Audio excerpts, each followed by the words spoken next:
Happy Year of the Dragon. Let's practice inner Dragon Qigong. We're going to start with ringing the temple gong in 3 variations.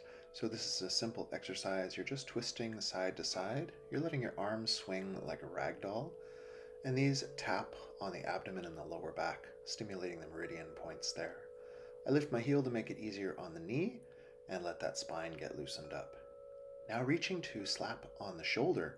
This is to loosen up your gallbladder meridian, which is going to play a big part in this inner Dragon Qigong. Looking back with the head and looking back with your eyeballs to open up this meridian and spinal flexibility. Then the variation, we are going to shift away from the side we're turning toward, and we pick up the toes. The hands come around and they slap on the hip, which also stimulates this gallbladder meridian. And if you can, you'll look all the way back and see the heel behind you. This is our 3rd variation of ringing the temple gong, opening the spine and the gallbladder meridian.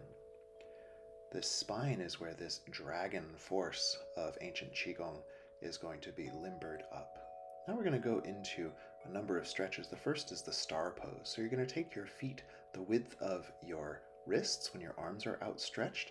And the idea in this pose is just to focus on being big. Stretch those arms out.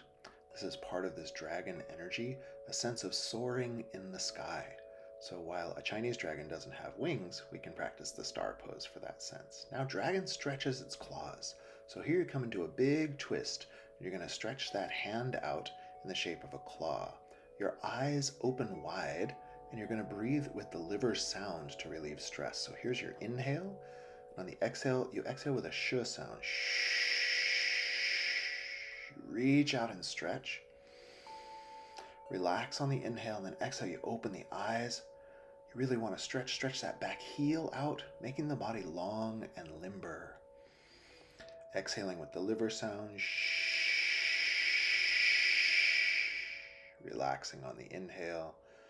Stretching, opening the eyes, open that claw.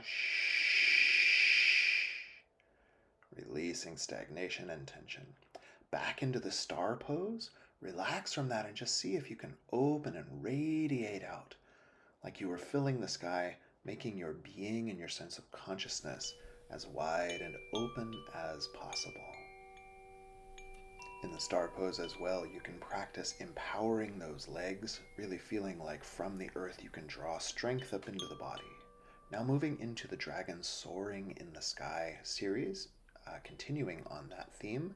From here we are going to lean back into this reverse warrior pose. You can see here's a variation on the chair. And then we're going to reach over into the side angle pose. We do this with the breath, so we're going to inhale and lean back.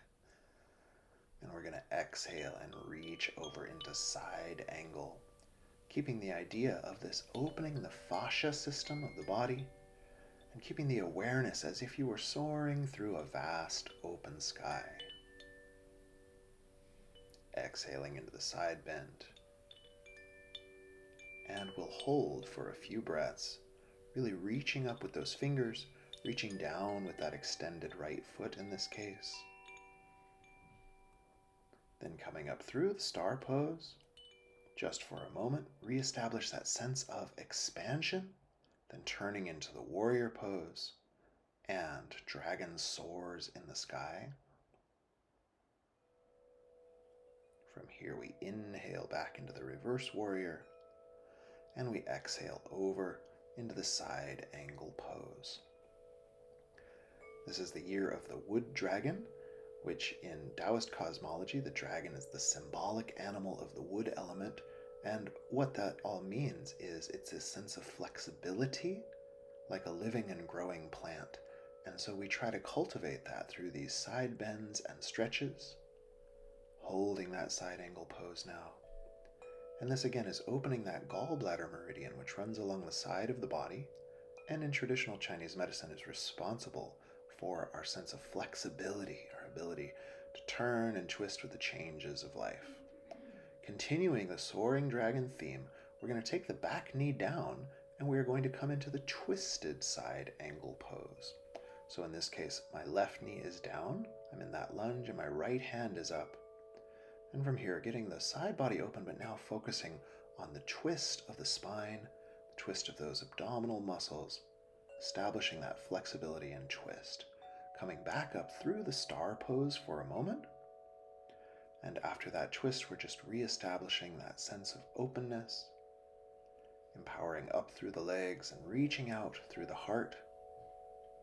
The arms symbolizing that sense of awareness that could fill the whole sky.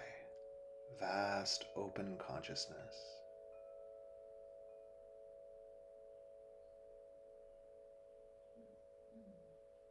Then turning through the warrior pose, take the back knee down, and we'll go into the twisted side angle pose again. These are part of the soaring dragon still, because even though, again, Asian dragons don't generally have wings, we're using our wingspan. This actually comes from the crane style Qigong to give us that sense of expansion. Taking a few breaths there and then up through the star, and then we're into the Soaz stretch. So you're going to turn into your lunge. You can focus on the same side as before. Here's me demonstrating some adjustments in that lunge. Watch my Qigong for Spinal Health series on YouTube if you want to hear all those adjustments. Very important to adjust your sleeves. And then all we're going to do is in that deep lunge, keep your tailbone down, and we're going to lift the collarbones up. So you're not throwing yourself way into a back bend, but you are pulling the upper body away from that lower body. And this is going to stretch your psoas, which is a deep muscle in front of your spine that goes down into your inner hip. Breathe in deeply here. Soaz runs along your liver meridian channel, which is another of these wood element meridians. And so we're using it to open up that sense of inner flexibility. Stepping up a little bit so you can turn to the other side when you're ready. And we'll take that Soaz stretch. Hunkering down into your lunges can be as wide or narrow of a stance as appropriate for you. All kinds of adjustments you can do. Watch that other video, but most importantly, tucking your tailbone down. Once that tailbone's down, you're going to lift the collarbones and the heart up as if you're trying to lengthen your spine, lengthening the upper spine away from that lower spine. Seeing if you can feel that stretch deep in that muscle that goes from the front part of your spine, underneath your abs and organs, down into the inner hip, the psoas muscle. A deep source of flexibility in the body, and it's empowering this deep current that we're awakening, the inner dragon. The inner dragon in ancient traditions refers to what's also sometimes called kundalini, and our last exercise here is going to tap directly into that with meditation. This is Dragon Chases the Pearl. So your hands make as if you hold a little ball. You're going to turn to one side, and on the inhale, you lift that ball up. On the exhale, you bring it down in the center. Then turning to your other side, you inhale and you raise that ball up. And on the exhale, you bring it down in the center. On the inhale, traditionally, you would feel like the life force flow up your spine, over your head. And on the exhale, it goes down that front channel into your center of gravity in the belly. So it's inhale, energy up the spine. Exhale down the front, refilling the center. Once again, inhale. And exhale, regulating the breath, regulating the life force. And inhale, up through the spine. And exhale down in the center. Bringing that chi in, bringing your hands in, place them on the lower belly. You can remain here in meditation for as long as you like to complete your practice.